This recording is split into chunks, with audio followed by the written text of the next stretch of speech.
In this English lesson, I wanted to help you learn the English phrase, as far as I can see. Now, this doesn't have anything to do with seeing a long ways. It has nothing to do with me being able to see something that's far away. It basically means as I understand something.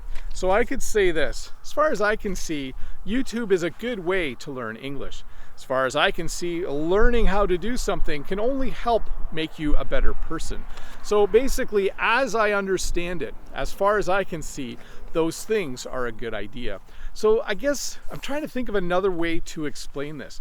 Like, my understanding of the situation lets me say that I think this is a good idea. So as far as I can see, hiring someone to help you speak English once a week for 30 minutes, as far as I can see, that's a good idea. It has no drawbacks in my mind. The other phrase I wanted to teach you today is to see something through. When you see something through, it means you work at it to make sure that it happens and that it is finally completed. At work, sometimes we're working on a project and other people might want to quit, but I like to see it through. I like to make sure the project is finished. I want to make sure we take it to completion.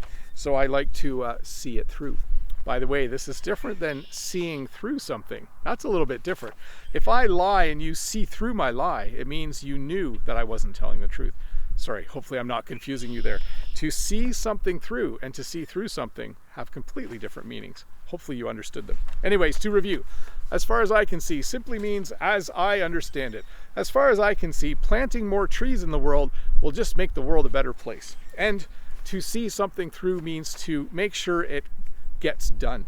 If I said my neighborhood is going to plant 1,000 trees and I'm going to see it through, that would mean I'm going to make sure it actually does happen.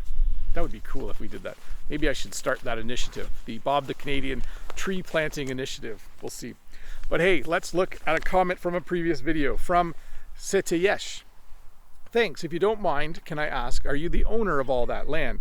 And I replied by saying, I'll show you in the next video what Jen and I own. So when I say own, I always like to also say basically what Jen and I purchased by taking out a large loan from the bank and paying them back every month. So it's not like I bought all of this farmland from my mom because I had lots of money. We did go to the bank. We do pay a hefty amount every month for it. But let me show you what we do own. If you look across the river, we do not own that land. If you look this way where you can see the barn, and then you look at the land on this side of the river, we do own that land. Okay, so we have a field where we grow crops in the distance. We usually grow soybeans or wheat or corn. Down further, I think I'm pointing to the right spot, we have a place where our goats go out on pasture. If you squint, you can see Walter down there right now. He's on his way to the river, maybe to go for a swim. And way in the distance, there is a piece of land where we have hay that the neighbors actually cut and bale that every year, and they give us some hay for our animals as well. But yes, this is what we own. We do not own that. We just look at it and appreciate it. It's a beautiful piece of land, some nice trees. But on this side of the river, you can see where Walter is, maybe. I'll try to zoom in on the edit. This is what we own. It's nice. I like owning a little bit of land.